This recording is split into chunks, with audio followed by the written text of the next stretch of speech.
Everyone, welcome to Coffee with Lauren. I'm Lauren. This is my coffee. And today we're actually not going to be talking too much about writing. It's actually going to be a video about the 5 things that nobody tells you when you decide to follow your dreams. So buckle in. I took notes again, even though this is more of a personal video, because I can't help but take notes. It's kind of my thing. Really, it was just so I wouldn't forget, because numbers also aren't my thing. So what if I only counted 4? That would be embarrassing. Yeah, it's kind of funny because like everybody talks about like, oh, I'm following my dreams, or I want to follow my dreams, or I want to like pursue a different path or whatever, and it's really like it's exciting, it's awesome. There's also a lot that goes into it that nobody talks about. It all seems, especially on like social media, it always seems like when somebody decides to quit their job, move, join a volunteer organization or something, like it gives it this, like social media can give it this like glow that everybody kind of goes, oh wow, that was so easy. And there's so much more involved that nobody talks about. That doesn't show up on your Facebook feed or your Instagram feed or on Twitter. There's just so much, and I kind of wanted to address it. Not as like a cautionary thing by any means. This is not a cautionary video. This is just like, hey, these are the things that happened to me that nobody talks about when they talk about like giving it all up and trying something new or jumping off the conveyor belt and going for something that most people are like, what are you doing? And that reaction a lot. So these are the 5 things that actually happened to me and that I know have happened to other people when we decided to just fucking go for it.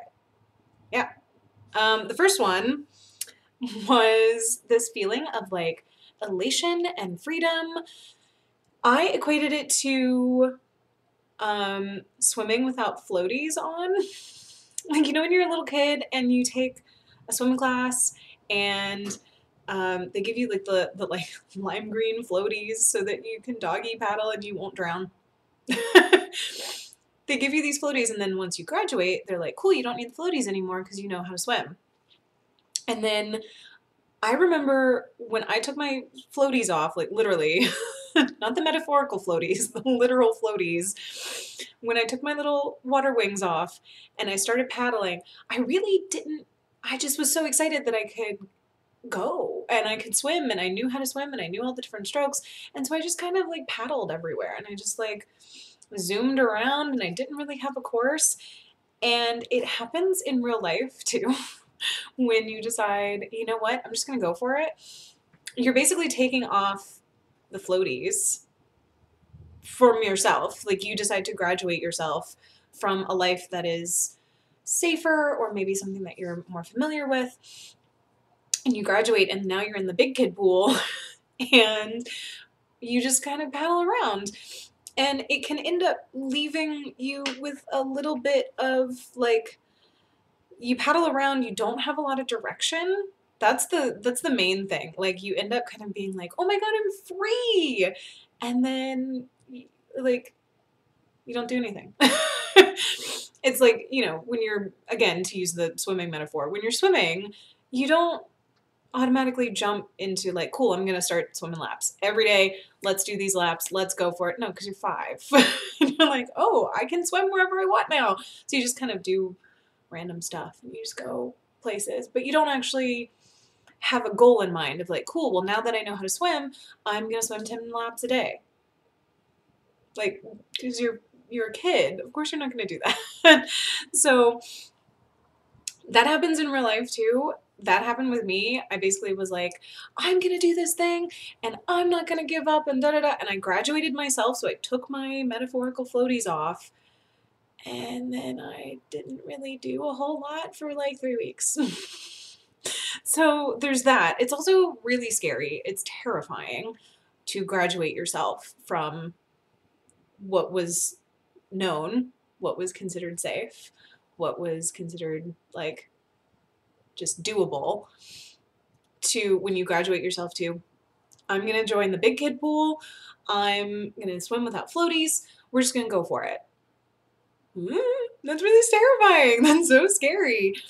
And it can also be really disconcerting because you're literally giving up so much of what you've already established as like this is your norm. This is your daily life. So when you graduate yourself to the big kid pool and you don't have floaties, it's really scary. It's really like kind of lost. Like you get that lost feeling. It goes away. It's also very thrilling, but it's mostly scary. And yeah, you end up being a little aimless for a while, and that's okay.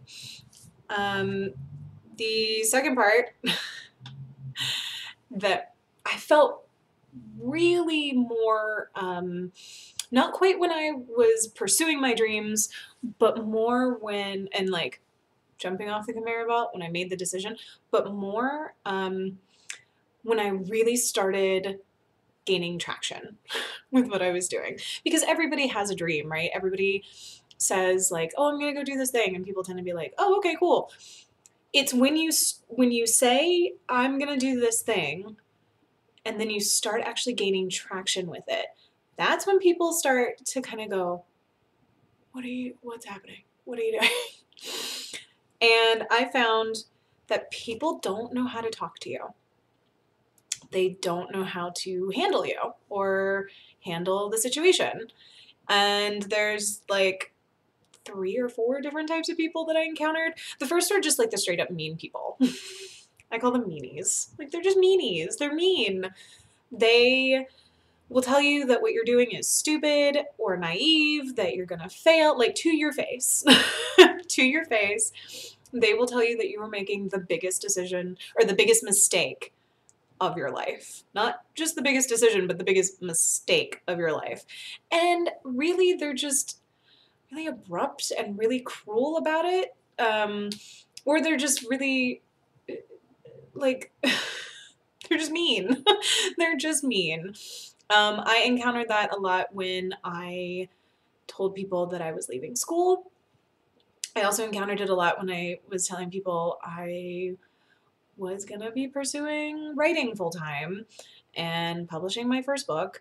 It was a big thing for people because I think a lot of people just thought I would eventually give up and get a 9-to-5 job, which I mean, I had normal jobs, normal jobs. Like I had jobs while I was writing too. It wasn't, I wasn't in a position to jump off the bat immediately and just, not have to work. But, when I started really telling people like, hey, writing is my main thing. Like I left jobs because my schedule was changing all the time and I was like, look, this isn't going to work for me. I mean, it was a lot. And I would tell people that and they would just be like, what? Like they didn't know what to do. So there's just those mean people. There's the mean people who will approach you with just cruelty. Then there are the Debbie Downers, which I feel like are a different breed of people. Yes, they can be mean, but most of the time they're just kind of buzzkills. They're not as mean as the meanies, but they're definitely still like really hard to just constantly be around. They will point out all the things that can go wrong. They're kind of the what if people, but not in a good way.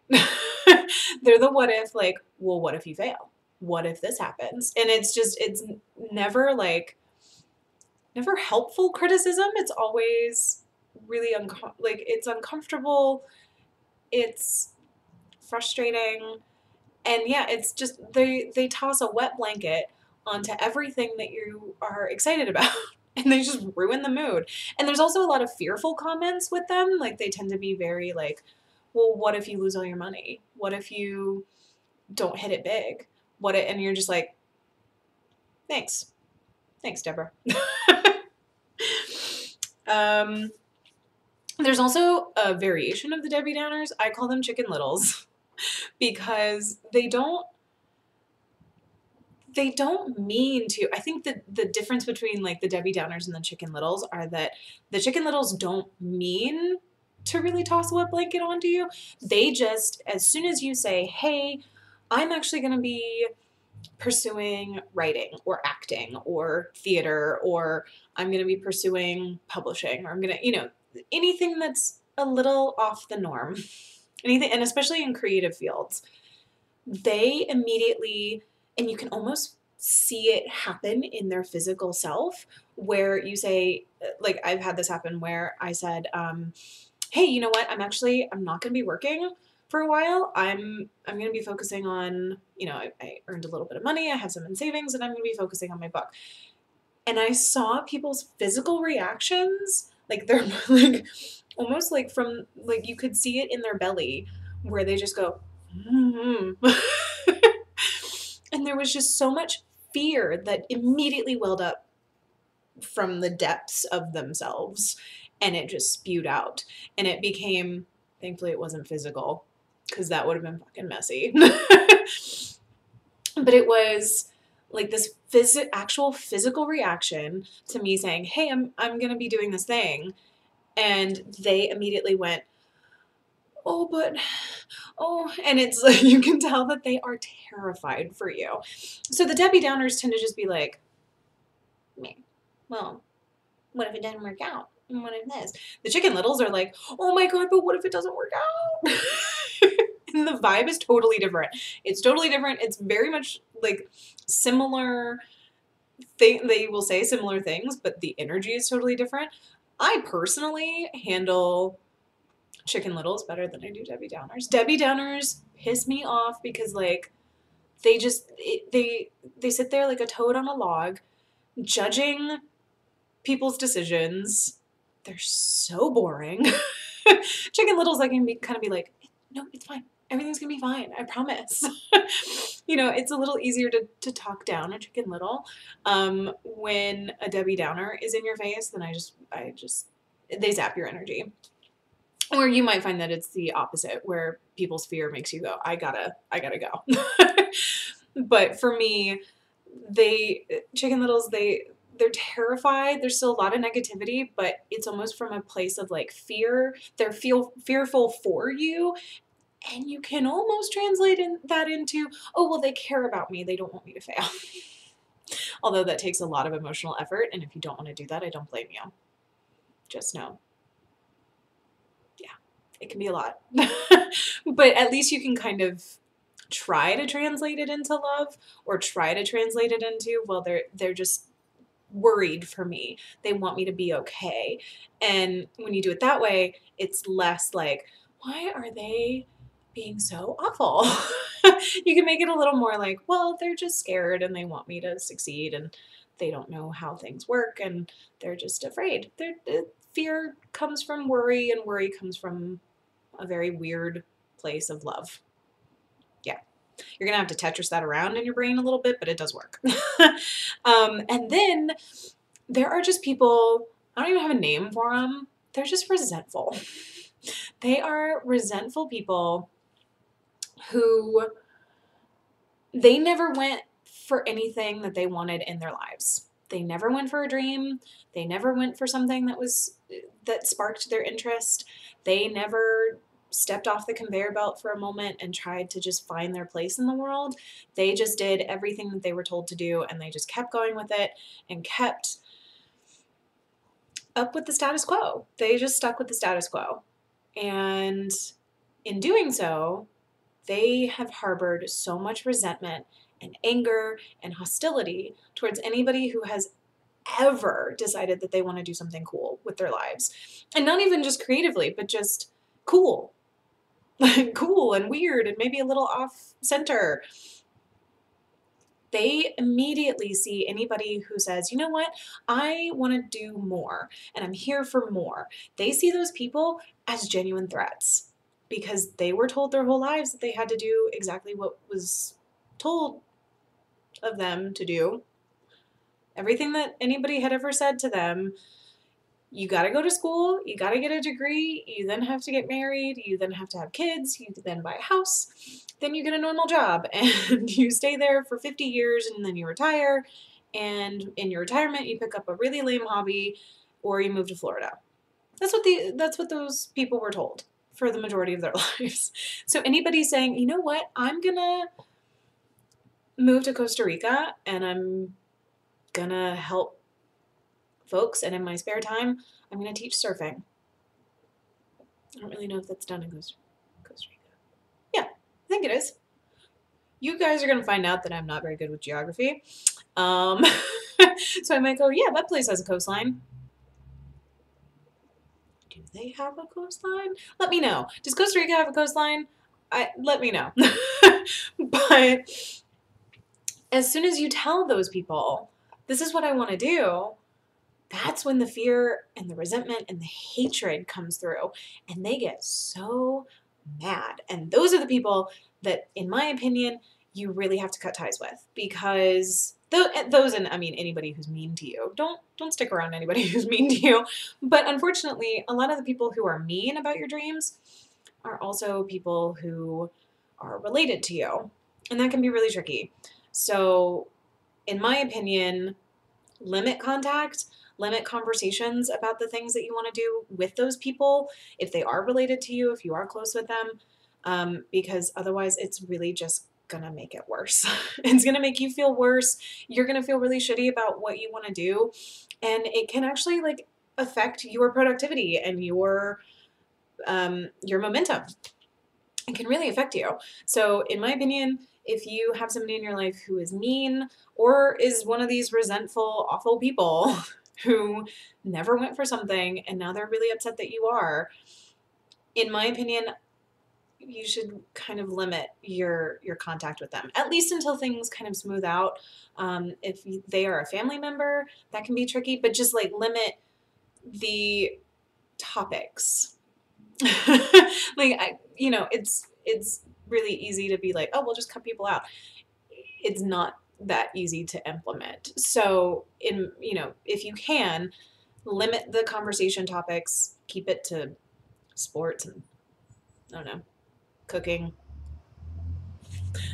Hell, sometimes even like religion is easier than telling people, hey, I'm gonna go do this thing and it's gonna be really weird. Sometimes it's just easier to be like, so who wants to talk about politics? So if you can do that, just limit the topics until they come around. Because eventually, hopefully, they will. They will see that you are happier. They'll see that you're healthier. They'll see that you're actually doing something with your life that makes you inspired. And hopefully they'll come around. Sometimes they do, sometimes they don't. If they don't, then that's when you readdress, hey, is this even worth having this person in my life? If they're a friend or even a family member. I mean, I've cut family members out of my life because the negativity was just too much. And as somebody who's really sensitive, I have to limit my exposure to people who just are energy suckers, vampires. So if that's something that you deal with, for sure, like take stock and go, you know what? I don't want to have this person in my life anymore. And I don't have to, because it's not worth it. It's not worth your peace. So yeah. The third thing is that you are going to have a spectacular breakdown. You will. You'll probably actually have two or three. My first one was sitting on my bed talking to my mom on the phone. The second one happened on my kitchen floor. Then the third happened several years later when I decided to pack up my entire life, sell my house, move from the place that I had been living for 7 years, and move to a place that I had only been a handful of times, but that felt connected to and drawn to. And I bought a new house and moved with no job, no real reason other than I just felt like I needed to. Yep, did it. Definitely had a breakdown. So you're gonna have breakdowns, and they're gonna be pretty spectacular. Like they're gonna be not just like, oh God, I'm so stressed and this is just so frustrating and da da da. Like, no, they're gonna be, I'm talking like crying so hard that your eyes start to swell shut, snot is running out of your nose, you can't breathe properly. I'm talking epic meltdowns that usually are reserved for toddlers. That's the type of breakdown I'm talking about, and you're gonna have more than one. I had the first one when I decided that I was going to leave school because my whole life I had thought I was going to go to school. My whole life I had been told I was going to go to school. My whole life I had thought, hey, college is great. And then college stopped being great for me. So it became a thing. And then I realized I gotta leave. I gotta go. This is not for me. And realizing that I was not the person I thought I was, or I wasn't following the path that I thought I was supposed to be following, was so disturbing for me that I had a breakdown. And sometimes you have people around who can help talk you through it, and other times you just have to do it yourself. The second one on my kitchen floor, that was me by myself. The third one was, again, me by myself. So you're going to have a lot of them. The thing is that it's totally okay. I really wish somebody had told me that when I had my first one and when I had my second one. But when you have these breaking moments of just, you stop and then you start crying and then the crying doesn't stop and then it's just more tears and sometimes you'll vomit. I don't know. You're just going to have like and some people don't have breakdowns the same way as other people. So I'm describing breakdowns as like crying. You could be describing breakdowns as like, well, I just kind of disassociated for a little while and I bought a bunch of clothes that I didn't actually want. Or you drank too much coffee and then you decided to book a weekend away when you really shouldn't. Or, random things like that. Things that when you start to get the feeling of like, I need to run, I need to go, because you've made a decision, that's actually really normal. It's normal. It's okay. And you're not a freak for being like, I thought I wanted this. Why am I having such a moment about it? Because it's a big fucking deal. Because it's a big, huge deal that you just made. You made the biggest decision or one of the biggest decisions of your life. And it's gonna have an effect on you. Whether or not even if you still want the thing, it's gonna have an effect on you. And that's because you're breaking away from the norm. And your body is your body and your mind, both, are so finely tuned to avoid anything that is scary, that is dangerous, that is unknown, because unknown is just that, it's unknown. So when you break away from the norm and you go, okay, I'm going to go do this thing, I don't know how it's going to turn out. Your brain then goes, but we don't know how that's going to turn out. And when we don't know how things turn out, like, that can be dangerous. And like your reptile brain even goes, but what if we die? Like, that's not really usually an option, but it goes from fear, unknown, and then the consequences of going into the unknown. And death is a consequence of going into the unknown. If you don't know what's in the forest, you could die because there could be a predator in the forest. Hopefully there's not, and hopefully you're not in a situation where there's predators all around you. I don't know. Maybe there are. If there are, please let me know.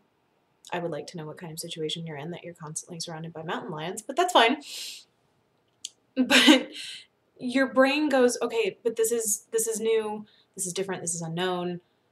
We could get hurt, air quotes, hurt, because we don't actually know how to differentiate between like physical danger and just like, what if we lose all our money? Because the panic is the same. So it creates that tension. And then it also brings up all of your fears of inadequacy, all of your fears of failure and of weakness and of worthiness. Like, what if you're not worthy of the thing that you want? So then you end up having all of these, like, because you're starting to go, okay, well, I don't want this. I don't want this thing that I was heading towards. So I'm actually going to follow this dream over here. And I'm going to hope that it works out. But then in doing that, in breaking away from the thing that is tried and true, it then creates all of these other fears and anxieties, and our subconscious really doesn't know what to do. So you end up having all of this tension, and then yeah, it'll boil over at some point. That's usually when you have a breakdown. But it's okay, and it's okay to then have moments of fear because like and I've heard this from people where they're like, but I really want this thing, why am I afraid of it? Well, because it's different and because you've been working at a bank for 20 years and now you're going to go join a band. Like that's totally different than what you've been doing for the last 20 years. And it's scary. Again, our bodies don't know that our bodies and our minds don't necessarily know the difference between good scary and bad scary. It just feels scary. So then we got the pit in our stomach and we're freaking out and we're like, "Oh God, do I want to join a band? I don't know anymore. Oh no." And then you're just and then you're just left. Oh, let me fix my hair. Then you're just left with the physical sensations that then create more physical sensations. Our bodies are a very complicated, very messed up thing. Biology's weird. Biology and psychology, both weird, and it creates a lot of stress. Yeah. Not very good planning on evolution's part, but or maybe it was really great planning. Who knows? But it's okay. It's totally okay to be afraid. It's okay to be scared of going for what you actually want. It's a natural reaction to be afraid of change. That's all I need to say. It's a natural reaction to be afraid of change. And usually when people aren't afraid of change, that's when you're like, what's wrong with you? Why are you so calm? And then we start looking at people like they're sociopaths. Anyway, fourth thing is you will lose focus and motivation. And it kind of goes back to the like, oh my God, I'm free feeling. But instead of the like elation feeling and just kind of being like, I can go anywhere. So now I don't know where to go. That's a little different because you're still like really jazzed, right? You're like super excited and you're like, oh my God, I can go anywhere and I can do anything. And this is great. I don't want to like, set up a routine yet. I'm just going to paddle around for 3 weeks. Okay, that's fine. This version is a little different because you start to lose focus and motivation because you're kind of like, okay, there's no set schedule for this. There's no set schedule. There's no set path. There's no routine. There's no anything that I can like latch onto and go, this is how it was done because you're the first one doing it or you're the first one in your group or even like just in your own mind. You're doing something that you have not done before. So then you kind of don't know what to do. And you'll want to go back. Like it's almost like you get to a point where you're like, cool, this is great. This is new. This is exciting. I'm trying out new stuff. And then you hit, I don't want to call it a wall. It's almost like you get to the first like really big mountain that you got to climb. Like you've decided, let's use the metaphor of like, you've decided that you're going to hike the Pacific Coast Trail or whatever it's called. No, because I'm from North Carolina, we're going to do the Appalachian Trail. So let's say that you've decided you're going to hike the Appalachian Trail and you're like, cool, this is great. Let's go. And you get out like 10 miles and then you go, oh, that mountain's way bigger than I thought it was. The guidebooks did not prepare me for how big that mountain was. And you start to go, I think a Holiday Inn would be real great right now. You start to want to go back to the thing that you're used to. You want to go back to civilization. You want to go back to the place that made your subconscious comfortable because it knew what to expect, which is your job at the bank or it's your job at whatever. I'm not trying to make generalizations about people who work at banks. You're not boring. I actually think you're all really lovely and you can do math way better than I can. So I'm not judging people who work at banks. But you're just, the whatever works for the norm.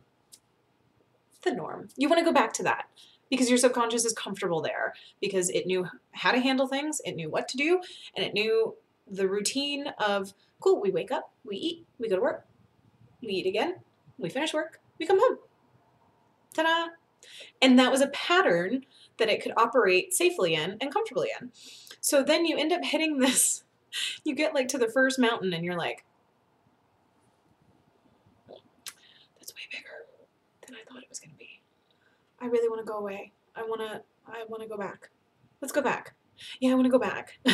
And then it's like a fear cycle of like, I don't like this anymore. I want to go back. I want to go back. I want to go back.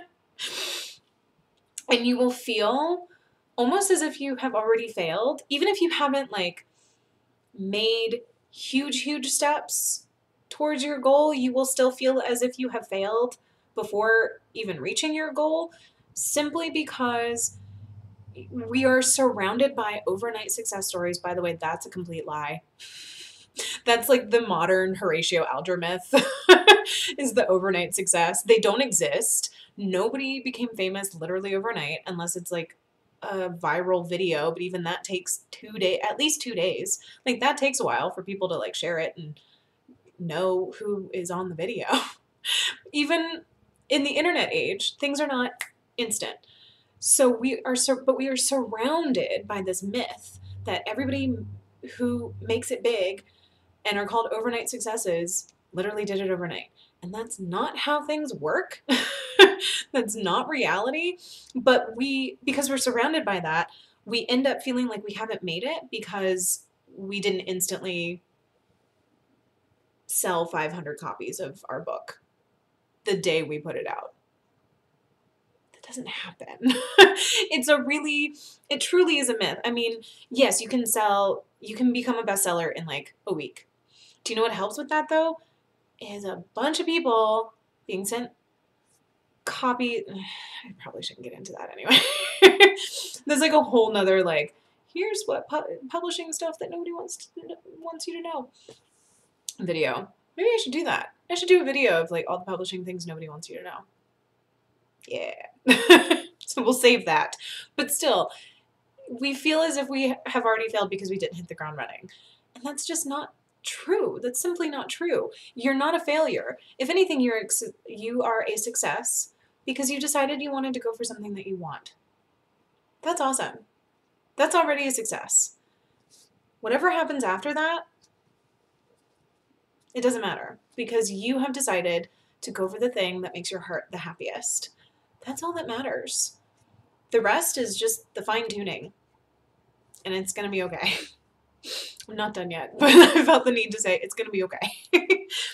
The last thing that people don't know will happen is that you will become addicted to the adventure of not knowing. I know it seems weird because the majority of this video, I was like, you're going to be terrified. You're going to want to go back to the way things were. That is still true. But also what happens is you become straight up addicted to not knowing what's going to happen the next day, to going, you know what? This is all new for me. You get addicted to the newness of it, and you get addicted to the unknown. You get addicted to the like pursuing of leads and pursuing of sales and going after something. You get addicted to the freedom that you feel inside when you're like, oh my God, I work for me now, or I'm doing the thing that makes me happy, or I'm going for it. The second you decide I'm going for it and you've made it past the breakdowns and the fear and the losing of motivation and the feelings of failure, once you make it past all of those and you kind of go, oh, and you hit like I don't want to call it a plateau because that makes it seem like you're no longer focusing, but you hit an even spot in the ground. It no longer feels like an uphill climb. You actually feel like you're okay. And you're kind of like, oh, this is nice. This is even. This isn't killing my back or whatever. Once you hit that spot, that's when you become addicted and you're like, oh, this is so much fun. I can't wait to keep going. And like, what's over that hill? And I want to see, let's go around that bend. Let's check out that river. Why do I keep using nature references? But anyway, you become kind of an adrenaline junkie, but it's in the creativity field. I am not an adrenaline junkie by any means, which is hilarious because a lot of my family are. Like my grandfather was a skydiver for like 50 some years, probably more than that actually, like 60 years. And he would go almost every weekend. Every weekend he would be skydiving. Not this girl. No, thank you. All of his skydiving buddies were like, when are you going to come out? When are you going to? I'm like, You think you're funny, huh? I'm not an adrenaline junkie. I am an adventure junkie. When it comes to finding new ways to connect with people, finding new ways to get a story out, how to create something, it's so exciting and it's so new and fresh and it is unknown, but it's fun. It finally becomes fun. I swear to you, through all the stress and the heartbreak and the frustration and the people being Debbie Downers and meanies and resentful ass bitches, you get to a point where it becomes fun and it becomes awesome and you don't want to give it up. And that is the spot that you have to hold on to. You have to believe that you'll get there. I promise you will. I promise. You guys, I promise. How far in can I lean? I promise. You will get to that spot. You just have to keep going. I know that sounds like really trite advice, but it's true. You just have to keep going. You'll have moments, even after you've become addicted, like I still have moments where I'm like, what have I done? And you just sit, what have I done? Just slump over. Even I still have those moments, and it's okay. It's okay to have those moments. It's okay to still doubt yourself every once in a while. But once you hit the, oh my God, this is an adventure stage, that's when it becomes fun, and that's when you have a light moment, like a lightness and a memory ingrained in your head of, oh, this is fun. And once you have fun in your head of like, oh yeah, this thing is actually fun for me. This is exciting for me. You can hold on to that. It's kind of like when you finally are like, oh, I got over this thing. And I'm really, it's a positive memory. It's the Peter Pan thing. When you have a happy memory, you can fly. It truly is. When you have a happy memory, you can fly. When you have a happy memory of this journey that you're on, you can make it through the other doubtful moments. You can make it through the harder stuff because you remembered that it's fun. You remembered the moment it got fun for you. You remembered the moment that you suddenly were excited about the story you're writing or the creative project you're working on or the people that you're collaborating with. And it got exciting and fun for you, and you can hold on to that when you're like, you know what, that meeting didn't go so well. And I really didn't like that person. You can have, and you're going to have so many of those, but definitely collect the moments that you're like, oh my God, this is exciting.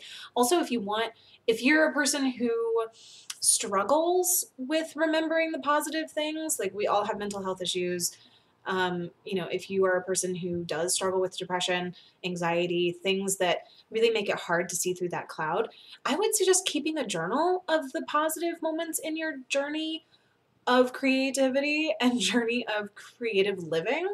Keep a journal. Keep a like, even if it's like a collection of Post-it notes or something. I mean, geez, I have all these cards. Like, keep writing utensils around so they don't fall. Keep writing utensils around. Keep paper around so that when you have a moment in your creative living journey where you're like, oh my God, I mean, it's like 50,000 words in this novel, and I'm really excited about that. And I went out to dinner with my wife, and we had a great time, and we did all these things. Write that shit down. Write it down. Keep it with you. Carry it with you everywhere you have to go. Also, if you're a writer, you should be carrying a journal everywhere you go anyway. That's beside the point. Keep a journal of all the positive things that happen, even if it's just a moment where you woke up feeling good. Even if it's a moment of, hey, I read this sentence that I wrote a couple weeks ago and I didn't hate it.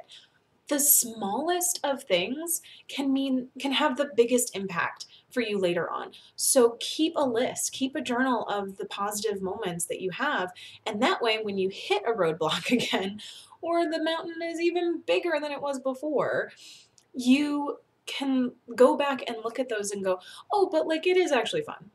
I don't have to be having fun constantly to remember that it is fun and that it will get fun again. Because when we are in positions of struggle, that's growth. So it's not fun. Like growth isn't fun. There's a reason they call it growing pains. It's not pleasant, but it makes us better. and more filled out. It was about to get weird, but like mentally filled out too. Doesn't have to be just physical, but you're mentally filled out more, and you have grown, and you can then tackle what happens next because you didn't give up. So keep journals, keep all of those things, keep lists, keep screenshots. I have an entire folder on my phone that's labeled validation because I'm an only child with anxiety issues, and I just need to know that everybody likes me at all times. But really, I keep it on my phone because it's easy. Like, that's what I have with me almost all the time. But it's screenshots of reviews on Amazon of my book and reviews on Goodreads of my book. Books, plural. All of the reviews that I've ever been given. I have on there screenshots from of texts, like blocks of texts from my friends where they're like sending me notes, or they're saying, "Oh my God, I read this. It's great. Hey, look, it's father." I keep, when people randomly message me on Instagram saying, "Hey, this thing really helped me. I'm really glad that you brought this up." Anytime that I am on social media and I'm being transparent about issues that I've dealt with, mental health things, or if I'm just dealing with like family stuff or creative stuff or whatever, and I talk about it on social media, and then somebody else goes, "Hey, I'm really glad that you brought that up because blah, blah, blah, blah, blah, and it made me feel better." I keep a screenshot of that because it means that even though I was having a moment, my words, my existence, something about whatever it is that I said connected with another person. It mattered to them, and then it comes back to me and go as love. So that connection really is awesome, and it's something I really hold dear. So I have a folder on my phone of all of these times when awesome things happen that I didn't expect to happen, and it makes me feel better, and I look at it all the time. Even when I'm not feeling bad, I look at it and go, "Oh yeah, like it's kind of cool that I got a 5-star review that day," or whatever. Like, it helps so much, and it's really important to hold on to. So Peter Pan memories, they don't have to be memories of Peter Pan. Just happy memories, happy thoughts, happy thoughts, happy thoughts, happy thoughts help you fly. Anyway, I'm really sorry this video is so long, but it was such a like tricky topic. I didn't want to like brush it off. I didn't want to do it injustice.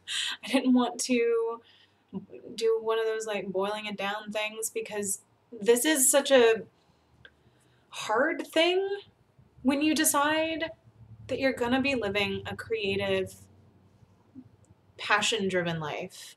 Not just like, oh, this is what I guess I'm supposed to do. But when you decide to go for the thing that you actually want, it's really fucking scary. It's really scary. And it can feel isolating. And I don't want anybody to feel alone. You're not alone. If you're feeling scared and isolated and nervous and worried and feeling like you don't really know what's going to happen next, you're not alone. We have been there. I definitely have been there. And sometimes I'm still there. And it's definitely something that we come out on the other side of. So that's why I wanted to make this video. I'm sorry it's so long, but I wanted to do it justice, and I wanted you guys to feel seen, and hopefully this helped. Hopefully this gave you some tips and tricks on how to deal with people in your life who maybe kind of suck the energy out of the room or out of you. So anyway, I hope this video helped. I'm so excited for you guys on your journey. If you are like stepping out for the first time, being like, I want to write a book, let me know. Leave a message. Leave a note in the comment section, or message me, or whatever feels good for you. I want to know how you're doing on your journey. If you are in the middle of your journey, if you just finished crying on your bathroom floor, shoot me a message. Let me know, because every section of this journey is valid, it is sacred, and it is so very important. And I just want you guys to know that you are not alone. I feel like I've said that 15 times, but it's often something that we brush off. And I was like, oh yeah, we're not alone. But like, no, truly, you are not alone, and you're gonna be okay. And I'm really excited for you because you chose to live a creative life. And that's so amazing. So anyway, I'm gonna finish my coffee. And I hope that you guys have a fantastic day. And I will talk to you soon. Bye, loves.